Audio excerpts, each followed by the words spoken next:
Hello, this is Nice Wonder, and welcome to the Nowman Show. Joseph Pinon is an environmentalist who is formerly the Environmental Commission Chairman for Carson, California, and currently is an AB 617 committee member. He is also a progressive Democrat. Joseph is a former Bernie Sanders DNC delegate and currently the treasurer of the Progressive Democratic Club and a state delegate for the state of California. Thank you, Joseph, for being on the Nowman Show. Thank you for having me. Yeah, my pleasure. Now, this is a very interesting subject, but also to the average viewer, it could be very complicated. We had talked about the delegate selection process or voting process, or maybe selection is the correct word. Can you give us the basic lowdown of how this works? How does the Democratic National Party, the state party, how do they determine who the delegates are going to be to the National Convention for a presidential election? Sure. So just as a little bit of background for you and the audience, each state has their own delegation that goes to represent them in the DNC. Mm-hmm. And California used to have the primary in June. And as an incentive, the DNC gives states that go later in the primary calendar extra delegates because they don't want to front load the primary. We have Iowa, New Hampshire, Nevada, and South Carolina. Mm-hmm. They're the first. But if you move your primary up, you get penalized, which is what California did. We moved from June to March, and we were penalized 10% of our total state delegation. Oh, really? Yes. I did not hear about that part. So our delegation is smaller. Now, there's four basic types of delegates. There's the automatic delegates, what the DNC calls them. Normal people, we all colloquially call them the super delegates. But the super delegates are less super now, because through the DNC reforms a couple years ago, now the super delegates don't get the first ballot. They don't get to vote in the first ballot. If there's a brokered convention, they get to vote in subsequent ballots. So that means the super delegates only get to vote if there is a tie? Well, correct. If a candidate does not receive 50% plus one at the convention, then the super delegates get to vote. I see. So that would be considered like a second round if that needed to happen. Or third round, and we've gone. The different conventions have gone certain, subsequently 20, 30, 40 ballots. Oh, I see. I see. Yeah, I think Abraham Lincoln was nominated something like on the 40th ballot or something like that. Oh, really? Yeah. Wow.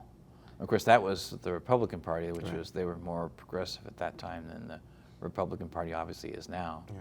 Right. So when they choose the delegates, first of all, is it based on the number of people in a district? Like, for instance, if you have a certain number of people in your population, you would get 3 delegates. Or if you have a larger district, like, say, California, you would get 5, 10 delegates. How does that work exactly? Yeah, it's a complicated algorithm. Yeah. But basically, at least in California, what it's based on, we're looking at your total state Democrats. Mm-hmm. So there's a certain number of registered Democrats in the state.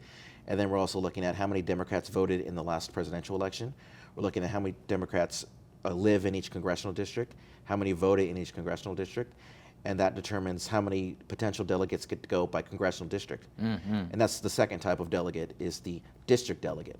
So San Francisco has the most delegates, and they used to send, I think last time they sent 12 delegates, and now they're reduced down to 9. In my congressional district, the CD 44, we had 6 delegates going, and now the plan is saying we should get 5.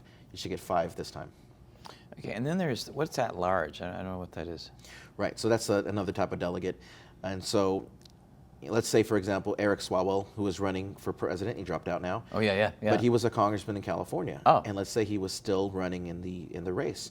And when California had their primary, let's say he won his congressional district with 60% of the vote, and he was entitled, for example, let's say 4 out of the 7 congressional delegates in his district. Those are his delegates based on the result in the congressional outcome. But overall, statewide, he did not reach the 50% threshold. So he gets his district delegates, but he doesn't get any at-large delegates. Oh, I see. That's still kind of confusing. And then there's another one that has an acronym, PLEO. How is that different from the others, and what is that? So the Plio is the 4th type of delegate that gets to go to the convention. And party leader elected official. Okay. And those of us involved in the state Democratic Party, we call them Plios. Uh-huh. And those are also based on at-large results.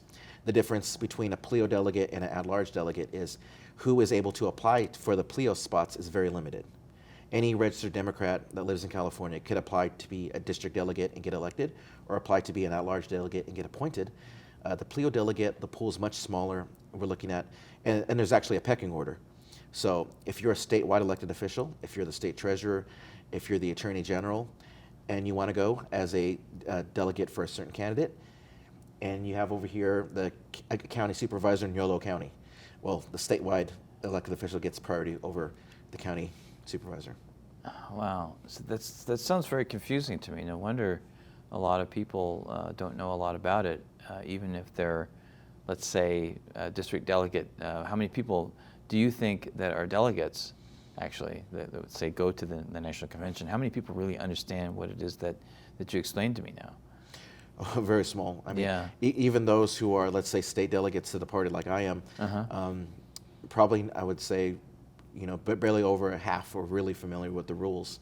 And then even delegates, I know former delegates I've served with to the DNC last time as Bernie delegates, they're not aware of the new rules being proposed. I was at the Field of Burn Democratic Club at the last meeting, and was educating everybody, and I asked everyone in the room, I said, who read the rules? And the only person who raised their hand was a DNC member. Oh, wow. That doesn't surprise me, unfortunately. So going forward, I know you did the math, and I looked at a spreadsheet, and we can actually put that on in the final edit of this if you want, while you talk about it. How does your calculations were based on like using mathematics, like whole numbers and fractional numbers, and it clearly showed that there are ways that the delegates could be assigned, or whatever the word is, to a certain candidate in much different ways. I mean, with completely different outcomes depending on how you do the math. You showed that there were ways that everybody could get one delegate, let's say, like say the top four.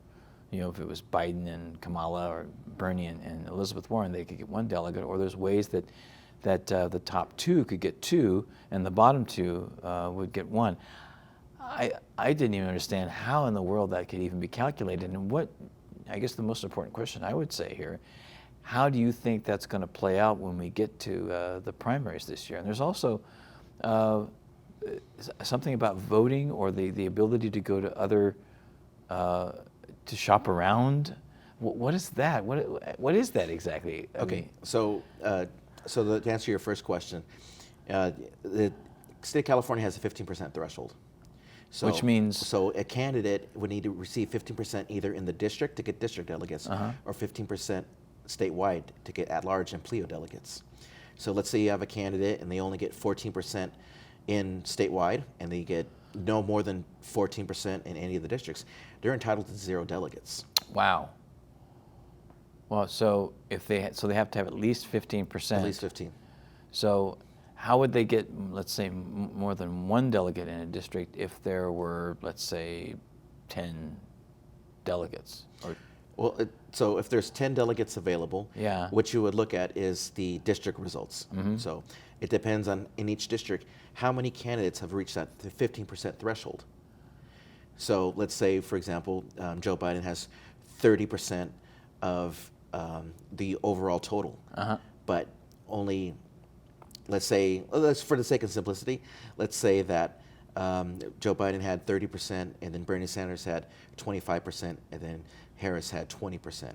So actually, so it's at 30, 25, 20, right? So that's 55, that's 75 total. So Joe Biden is entitled to 30% of that 75%. You don't count the candidates that did not reach that 15% threshold. Oh, wow. So that would eliminate most of the candidates right there, just by not getting that 50%, 15% threshold. Right. And so what's interesting too is we're going to have these, by the time California rolls around, it's going to be 2 months after Iowa, after New Hampshire, there's going to be candidates that have dropped out. Right. But because we have mail-in ballots dropping around the same time of the Iowa caucuses, there could be people voting for candidates. They put in their ballot in the mail. then they're voting for a candidate that's not going to reach the 15% threshold. Well, there's different ways to do the math, but yeah, each district we're looking at how much percent has each candidate received of those who reached the 15% threshold, and then once you determine that, actually you get that number, and then you multiply that out by the number of delegates available. So you're assuming that there may only be 4 candidates. Well, theoretically. Possibly, yeah. Yeah. To reach that 15% threshold. Right. I have a delegate calculator that I sent you, and that is based actually on a recent California poll. Oh. So it's not just numbers I just made up. Oh. I just based it, if that poll was accurate and those were the results, that's actually what it would look like. Oh, wow. So do you know the demographics of the people in that poll? I do not. Yeah.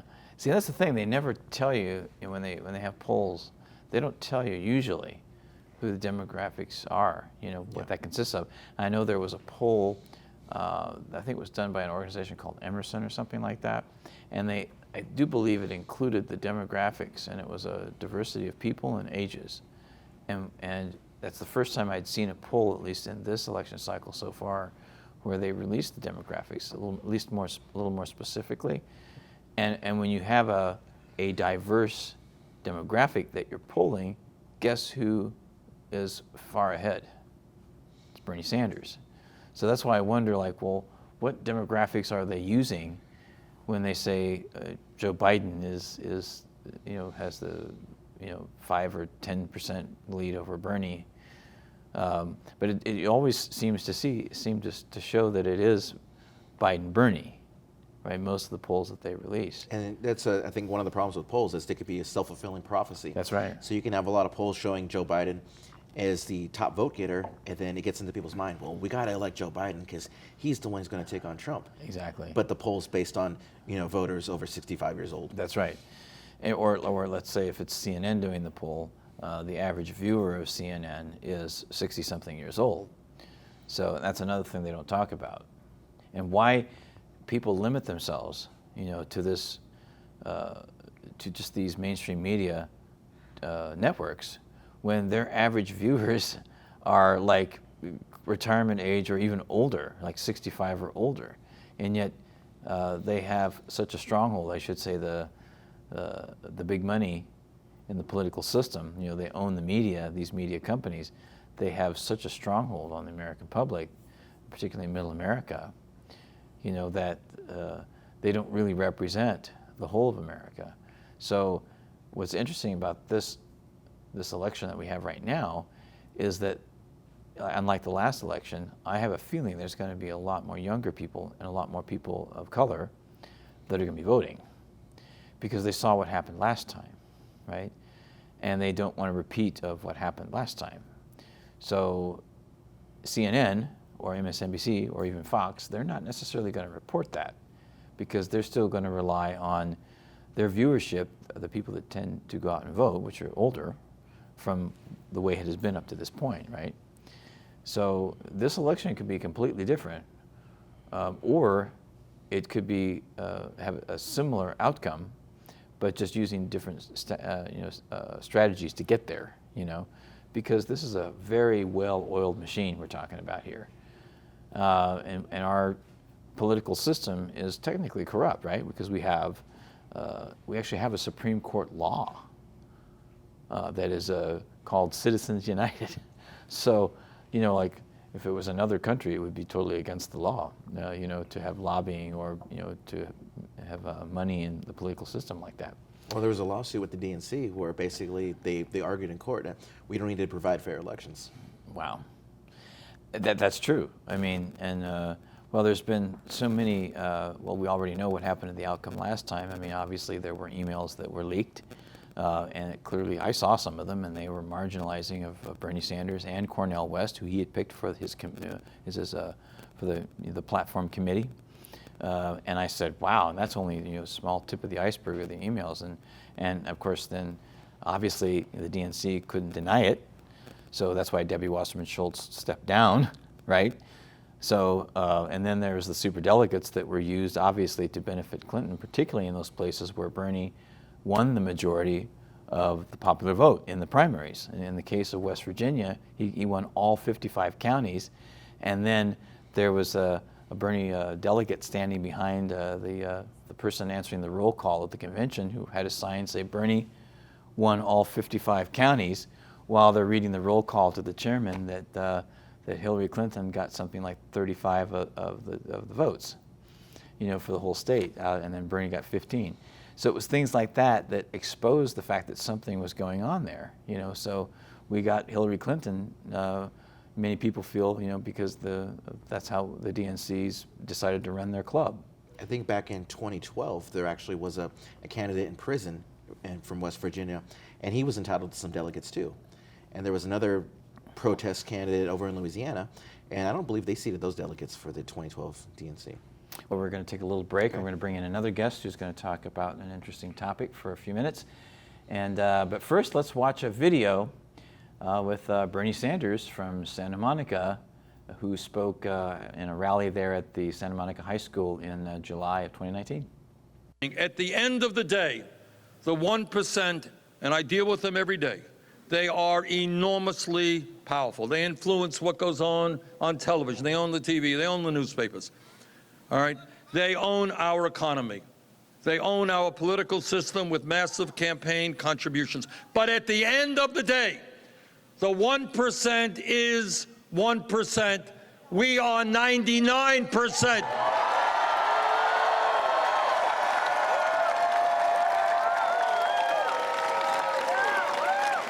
And if we stand up and do not allow Trump and his friends to divide us up, if we keep our eyes on the prize of creating the kind of humane society we can become, if we are prepared to get deeply involved in the political process, if we are prepared to tell our friends and neighbors that we're tired of hearing them complain that they have got to get involved in the political process. Brothers and sisters, if we do all of that, we can create an extraordinary country that the whole world will be looking to for leadership. Thank you all very much.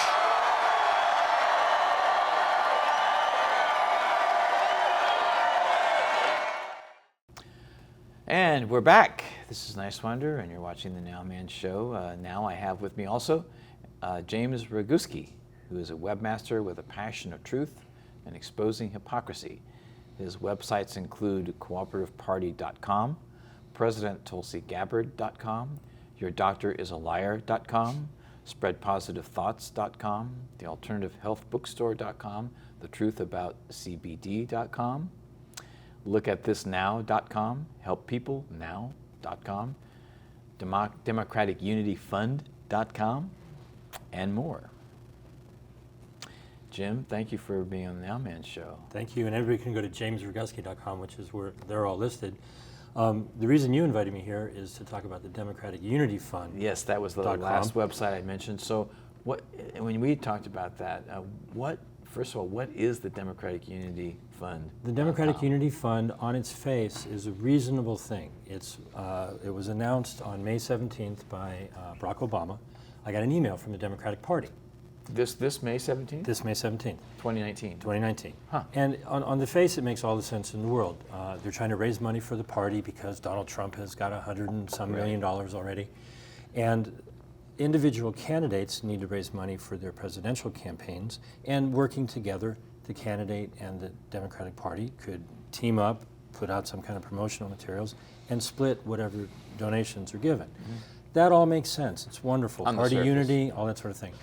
One of the rules that they expressed publicly, and the main thing that, I'll give you the punchline before we end here. The main thing is that the party says they want to have, they're committed to having a fair and transparent primary. Well, when you look into how they're doing the Democratic Unity Fund, it is neither fair nor transparent. They gave away one of the rules, which is that all of the participating candidates would be treated equally. And so I got emails, and honestly, it really came out of the clear blue sky. I had an idea come into my head while I was walking my dog one day, And it said, you better pay attention to those emails that are coming in. And I noticed that I got one from this, that, and the other candidate. But then about 2.5 or so weeks ago, I got a second email on behalf of one of the 8 preferred candidates that they're sending these to. And then a week later, I got another email from another one of the 8, and it clearly pointed out that they're not helping all of the candidates equally. When you say and all, fairly. you're talking about all the, 25. all 25, right? 25, 24 that are coming and going, they're dropping out. Yeah. But, you know, totally probably more than that. They're helping the candidates that you might expect, the corporate candidates. There's 4 Bs and 4 Shes, okay? Who are they? Biden, Buttigieg, Booker, and Beto. Harris, Warren, Klobuchar, and Gillibrand.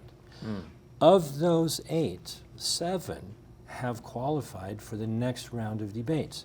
They have all of the donors they need. They have the name recognition, so they're getting 2% in the polls. 7 of the 8, or more. 7 of the 8. The only outlier is Gillibrand. She hasn't gotten either the donations nor the 2%? 2%. Oh, really? Wow. She's way on the outside. But 7 of the 8 candidates that the party is promoting actively via sending emails and so forth, they're in the debates. Of the other 25, Bernie has his own power, he has his own backing, he's obviously made the polls and he's got plenty of donors. So he is one of 2 outliers who are getting in despite not getting any help from the party. And just recently, Andrew Yang is the other one who qualified on his own without any support from the party. But all of the other, well, if you count those 2, all the other 15 candidates the question is, number one, why are they not being helped in the same fashion so that this is fair? And it raises a couple of questions. Were they even asked to participate? Well, I'll give the party the benefit of the doubt that they asked everybody, and I don't know that. I mean, that's information that an investigative journalist might call up all the candidates and see if they were actually asked. I'll assume that they were asked. I'll give them the credit, for doing that. So if they were asked, why are they not participating?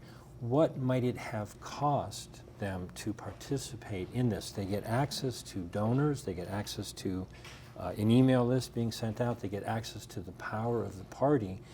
The transparency of what is that agreement is the whole point of the DemocraticUnityFund.com website. I'm pointing to something that is neither fair nor transparent. I'm under no illusion. You mentioned the court case in 2017, I think it was, after 2016. The Democratic Party doesn't have to be fair. They can play favorites. They don't have to follow their own rules. They're a business that runs its own thing. And all of these primaries are a form of a charade to make us think we're voting, but we're not voting. As you said, we're not voting for president. We're picking delegates who go to the county convention, who go to the state convention. Your vote gets translated in all kinds of mathematical formulas with this, that, and the other type of category. What's really going on here is they're limiting the choice that we have when we do, at the very least, watch the debates. And while a candidate might struggle through and succeed without being in the debates, most people would argue that if they didn't get into the debates, that would make it really difficult for them to be seen as a candidate that anybody knows about. And so I'm just calling out on everybody, all of the candidates who are participating, Biden, Buttigieg, Booker, Beto, Harris, Warren, Klobuchar, and Gillibrand, they are participating. I suspect they signed some kind of an agreement. I would like to know what that agreement is. They say they want to be transparent. Well, post that agreement on your website. It's not that hard. The other 17 have not agreed to participate, or they weren't asked, but if they were asked and they chose not to agree, what is in that agreement that they found either distasteful or financially impossible? Because getting access to data like an email list, the Democratic Party's email list could probably be millions in size. And what if you're the special candidate and they give you the email list of donors who always top out at $2,800? That's a list that's worth a lot of money. How much would you pay to have a list of people who've contributed millions of dollars to independent broadcasters? Wow, that list could be valuable. I am not making any accusations. I'm not claiming anybody has broken any laws.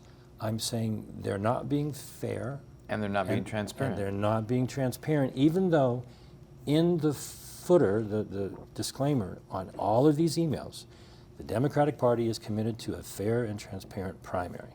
Well, I call bullshit. Yeah, yeah. And you're getting multiple emails from the same 8 people. I got, it looped around, those 8. I got an email from, in tandem. It sounds like it's coming from Elizabeth Warren, but it's actually coming from Democratic Party at Democrats.org, and the name is Elizabeth Warren. And so, all of the links in there go to a web page that is dedicated to Elizabeth Warren and each of the other 8. But then the money can be split by whatever proportion the donor wanted to do between the candidate and the party. And that's all fine and dandy. That's all wonderful. They could have easily put out email after email after email that said, here's all of our candidates.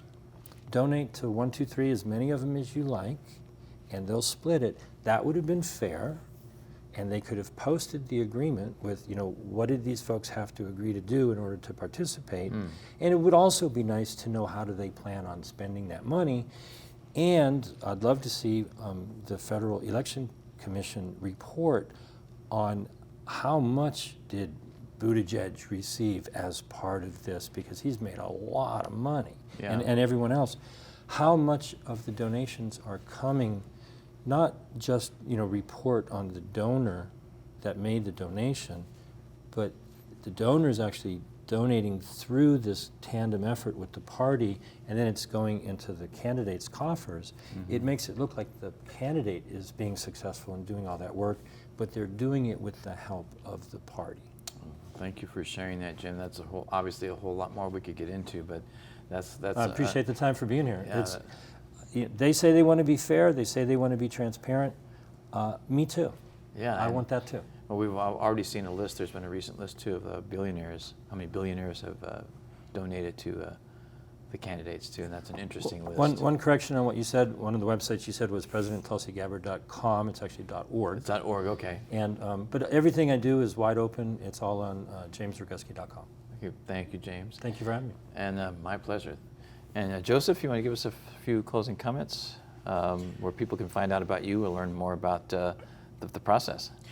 Closing comment, I'd like to say progressives need to participate in all aspects of the democratic process, including we're having, at the same time we're voting on presidential candidates, we're going to be voting on county central committee members. And those are good for 4-year terms, and that's very important. And go to prodems.org. That's for the Progressive Democratic Club in California. Thank you so much, gentlemen, for being on the Nowman Show. Very enlightening, and there's still more to learn, and we're going to share this with you. Please feel free to share this information with anyone who would be interested in this topic. This is Nice Wonder. You've been watching the Nowman Show. Stay present in the moment, always.